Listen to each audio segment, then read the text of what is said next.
Assalamualaikum warahmatullahi wabarakatuh. Ya, mulia. Selamat bertemu kembali dengan kami Mulia Nasution. Saya Bahru Alam ya dalam acara podcast Kedai 51 dari Jalan Taman Asri Utama di Larangan Cipadu. Oke, Mul, kita ini lihat banyak sekali nih situasi ya. Tadi malam saya ngobrol dengan satu wartawan yang sudah jadi tuan telur ya, Pak Masrul ya. Kita dia bilang, gimana Pak? Saya bilang, ini carut malu katanya. Bingung kita katanya kan. Saya pun bingung saya bilang. Jadi kenapa bisa? Ini kita fokus pada kasus Jamsitus ya. Ini yang paling faktual ya. Jadi kemarin kita lihat Anda mengatakan memang prosedurnya salah, belum ditersangkakan tapi sudah digeledah ya. Nah, itu kita bahas di dalam episode sebelumnya. Nah sekarang terbukti Hotman Paris yang sudah menjadi kuasa hukumnya Febri sendiri pun juga mempertanyakan soal perubahan status. Nah, dia sekarang sudah jadi dari saksi, sekarang ditersangkakan lagi. Nah, sebenarnya menurut Anda ada apa di balik ke keriuhan ini ya? Jadi ini kan bolak-balik ini kan. Ya, dalam peristiwa kejahatan atau kriminal, kita tidak bisa ansih melihat peristiwa itu sendiri secara kasat mata. Artinya apa?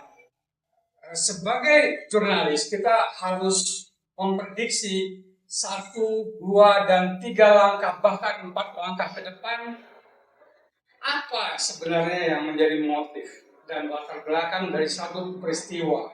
Apalagi kalau peristiwa itu menyangkut satu case yang luar biasa. Nah, di dalam praktek-praktek hukum di negara kita yang lazim terjadi, penindakan hukum itu kan sering sekali dari beberapa kasus yang lalu tidak ansih adalah persoalan hukum, tetapi ada pertarungan kekuasaan, ada problematik yang berkaitan dengan orang-orang kuat yang juga memainkan lambaian tangannya terhadap proksi-proksi yang menjadi kekuatan real di dalam institusi penegakan hukum. Nah, ini yang kita khawatirkan, bahwa proksi-proksi ini digunakan untuk melakukan tindakan yang dapat menciptakan opini kepada pihak-pihak tertentu. Ada indikasinya apa? Masa dalam penggeledahan yang begitu besar dan mestinya itu rahasia steril, tetapi kan ada media yang sepertinya ikut atau sengaja disebarin untuk menciptakan opini kepada pihak tertentu. Pengalaman kita sebagai orang media.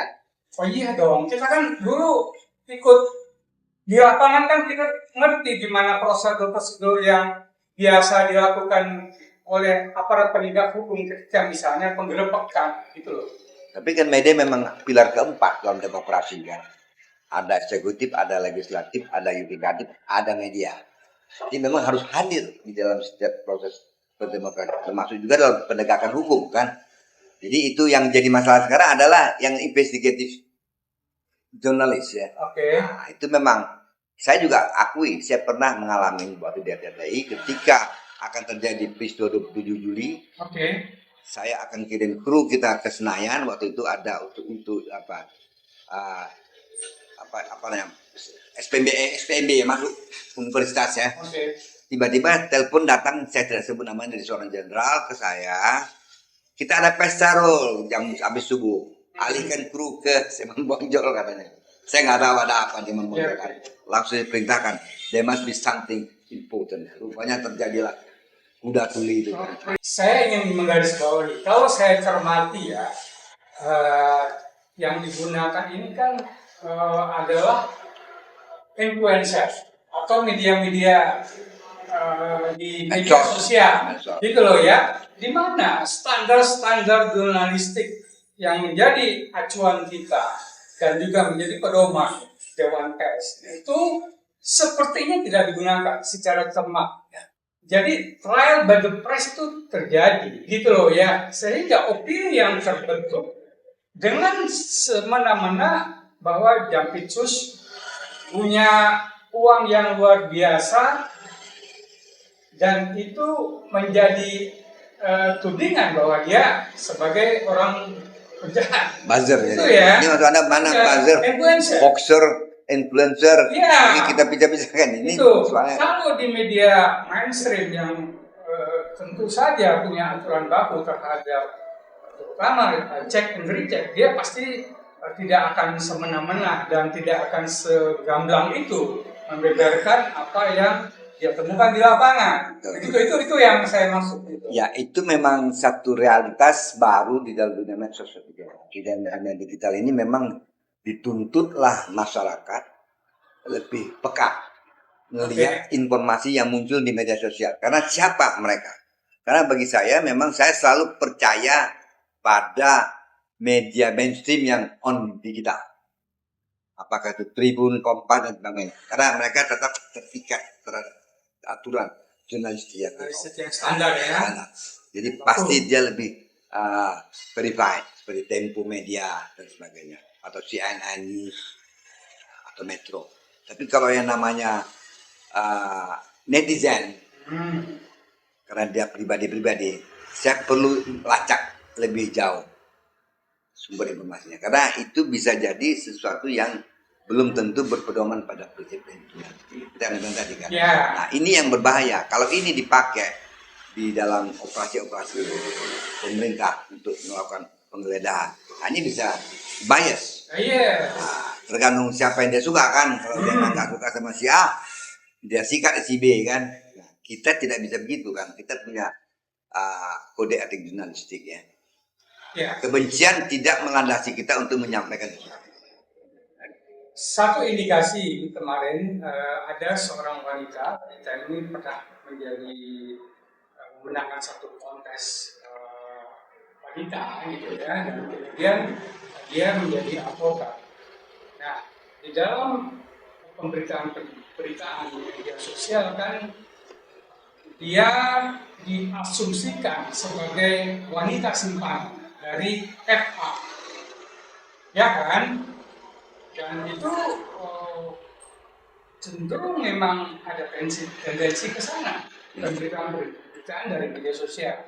Dan kemudian dia mencoba untuk mengklarifikasi bahwa dia tidak benar. Ini artinya apa? Umumnya kan media sosial, terutama netizen ini tidak melakukan check and recheck terhadap info atau informasi yang dia dapatkan di awal. Itu loh ya. Kita kan sudah ada undang-undang ITE yang diperbarui kan. Jadi setiap sesuatu yang dianggap tidak relevan dengan faktanya dan dapat menistakan orang-orang tertentu ya, itu bisa diajukan gugatan ke pengadilan. Dia akan melakukan itu. Nah, nggak masalah. Jadi memang kita harus bertanggung jawab dalam berbicara ya. Saya pikir ini bagus ya. Nah, kalau kita lihat sekarang fakta di lapangan adalah Jampitsus mantan Jampitsus sendiri sudah ditersangkakan sekarang, tapi di bawah Kejagung yang menangani kan. Dialihkan ya, bukan dilimpahkan. Nah, pertanyaan kita sekarang, ada pengakuan dan penjelasan juga ya dari kuasa hukum Jampitsus, ex-Jampitsus Hotman Paris. Langsung itu. Iya, nah itu jelas memang prosedur yang dilakukan oleh Polri ketika menggeledah itu salah. Kedua, tidak ada izin dari Pak Prabowo. Berarti ada masalah. Iya, tidak ada pemberitahuan. Kok bisa ya? Nah, ini kan menarik ya. Kasus besar loh ini. Ya, makanya dan di dalam proses ini juga ditegaskan bahwa Hotman bilang tidak satupun harta benda yang ditemukan itu punyanya Jampitsus. Itu ada Don Rito yang mengaku dia yang nangan itu. Rumahnya pun juga itu disewa, sudah ditangani orang lain sejak tahun 2022. Artinya situasi ini kan menjadi apa ya, lucu juga kan. Jadi ada penyidikan atau penyelidikan yang tidak akurat terhadap sasaran geledah itu. Sebenarnya opini sudah terbentuk. Tapi opini sudah terbentuk. Nah, ini kan masalah buat Jampitsus. Nah, pertanyaan kita, bagaimana konsekuensinya di dalam proses selanjutnya nanti dalam berperkara? Apakah Don Rito ini akan menjadi tersangka utama yang akan menjadi pelanduknya ya ketika dua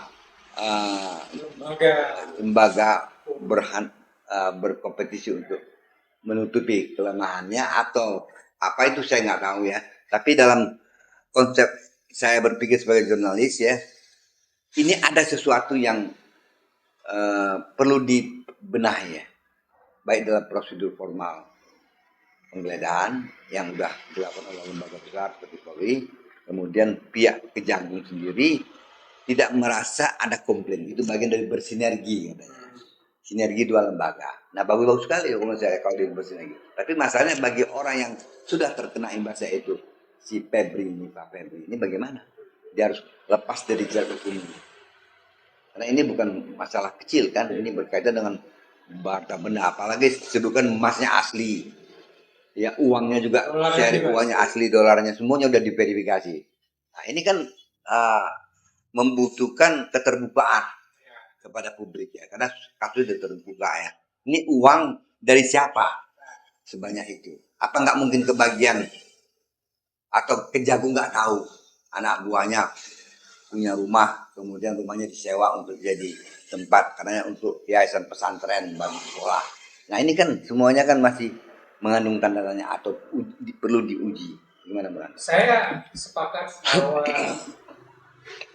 clearance dari persoalan-persoalan itu harus secara jernih juga terungkap sehingga publik memiliki satu kepercayaan dan harapan terhadap penegakan hukum di negeri ini ya. Kalau itu tidak diungkap secara jelas dan jernih, artinya keraguan masyarakat terhadap institusi hukum itu bisa jadi akan semakin jauh meleset. Karena itu, saya mencoba untuk merangkai atau menganalisa dari peristiwa atau dari ungkapan-ungkapan yang diungkapkan oleh pihak dari lawyer Don Rito ya sebagai salah satu tersangka yang sekarang juga sudah dialihkan ke Kejaksaan Agung. Saya melihat ada indikasi yang cukup kuat bahwa Don Rito ini akan menjadi tumbak atau pesakitan utama.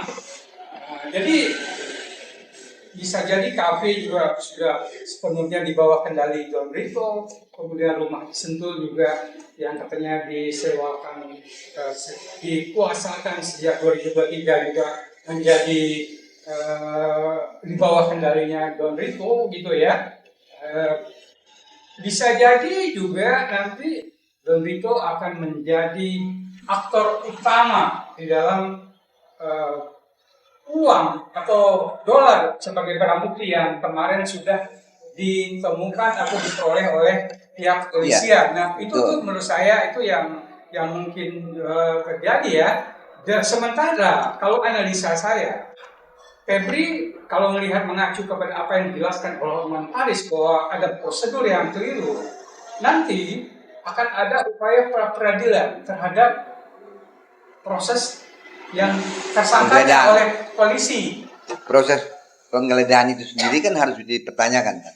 Penggeledahan dan ujungnya kan tersangkakan mantan Jampitsus. Nah, saya yakin dari analisa yang bisa saya paparkan itu nanti muaranya akan sana, akan ada pra peradilan. Seperti apa hasilnya itu kita tidak bisa menjudge sekarang. Tapi motifnya apa? Kok sampai begitu heboh? Kan pasti ada sebab ya. Kalau sesuatu itu tiba-tiba muncul menguat menasional ya, kan ada sesuatu. Apakah karena kemarin udah disetir ya, persepsi publik itu sederhana sekali. Pak, kemarin MBG orangnya pada polisi ya ditangkap dan kejaksaan kan. Nah, ini balik lagi katanya. Jadi kayak ini perang tanding aja gitu katanya. Pertanyaan kita sekarang, apakah ini memang jujur murni dalam rangka penegakan hukum atau dalam rangka berkompetisi untuk saling menjatuhkan antar lembaga? atau memang ingin bersinergi antar lembaga supaya upaya-upaya yang dilakukan oleh Pak Prabowo ini menjadi maksimal hasilnya. Kan ada 3 poin itu persepsinya. Kalau saya sesuai dengan premis awal kita di podcast yang lalu, saya melihat bahwa ini ada kompetisi antara dua lembaga ini. Indikasinya kan dimulai misalnya ketika pihak Itsus Kejaksaan Agung melakukan upaya penindakan secara hukum ya terhadap NBG. Ada perwira aktif polisi ditangkap, perwira pensiunan bintang 2 juga kan situ. Dan kemudian ada lalu ya yang kemudian juga menjadi tersangka berikutnya. Itu juga edaran. Ya, lalu ini kan kenapa dia perwira aktif kan tentu tidak sembarangan. Dia bisa menduduki posisi itu. Pas dalam asumsi kita dia pasti punya tugas-tugas yang secara kelembagaan, tetapi juga mungkin ada agenda-agenda yang dititipkan melalui beliau. Tentu saja dengan begitu kan lalu ini menjadi satu aktor yang sangat penting untuk bisa mengungkap ke pihak-pihak lain yang mungkin ada di Trunojoyo. Begitu. Nah, jadi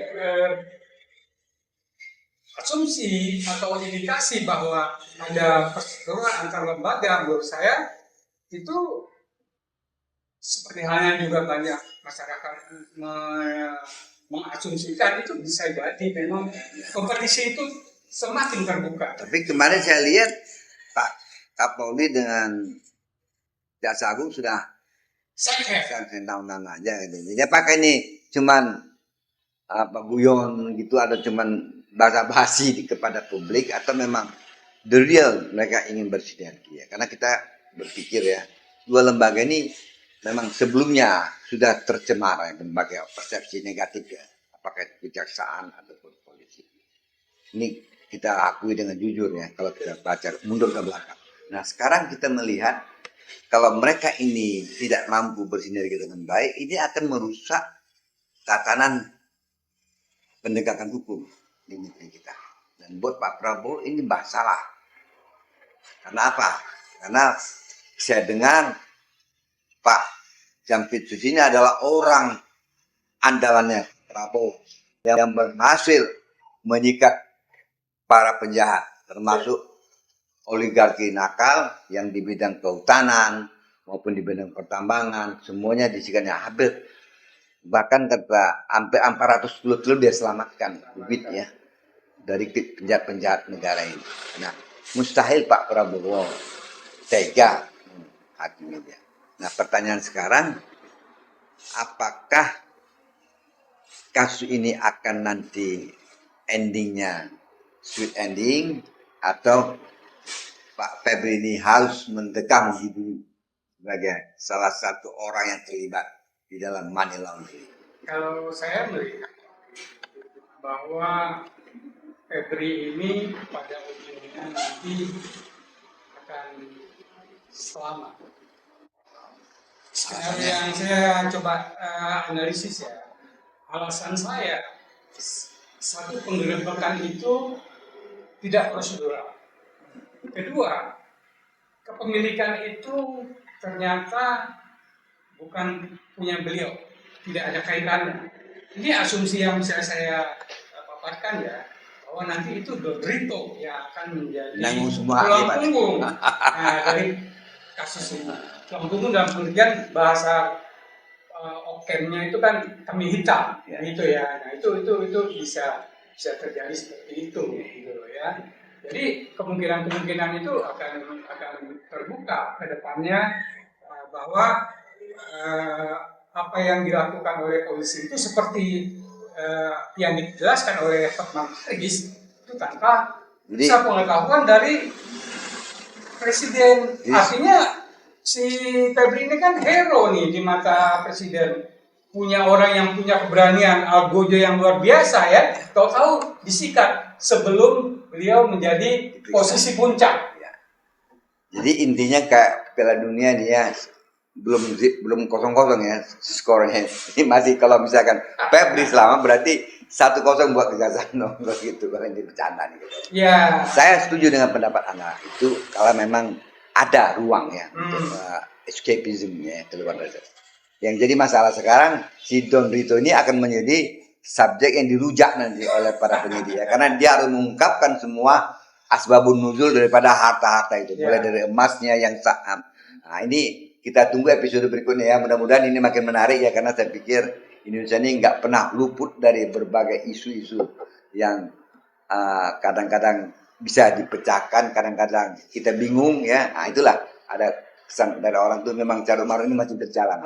Mudah-mudahan kita berharap Pak Prabowo lebih bijak, lebih tegas, lebih lihat lebih secara long vision ya, sehingga semua handicap ini bisa diatasi dengan baik dan lembaga ini bisa dibersihkan. Saya kira itu dari kami untuk sementara pembicaraan kita. Kita berharap Indonesia tetap bangkit dan tetap menjadi bangsa yang kuat, kokoh, dan bisa kita singkirkan dari pengaruh-pengaruh oligarki negatif yang merusak bangsa ini. Dari saya Baru Alam dan Mulia dan kami dari podcast Kedai 51 mengucapkan terima kasih atas perhatian Anda. Kami akan terus berbicara tentang hal-hal yang makin ruwet dan bisa kita carikan jalan terus. Assalamualaikum warahmatullahi wabarakatuh.